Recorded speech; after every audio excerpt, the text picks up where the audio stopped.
Hello friends, in this video I'll show you how to remove page break and section break in Word. Like and subscribe, support this channel. Let's get started.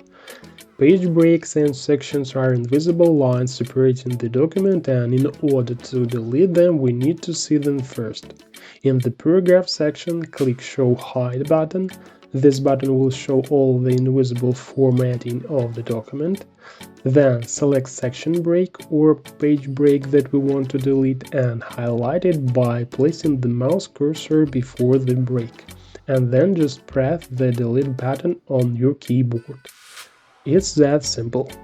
But if there are a lot of breaks in the document and you need to delete them all, then click Replace button. It's located here in the editing group.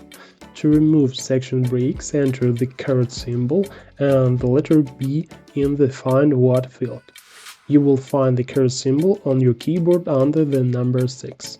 Then leave Replace With field empty and click Replace All. The section breaks have disappeared. For page breaks, enter the letter M and also click Replace All. That's how we remove the page breaks. Now you know a little more. Thanks for watching.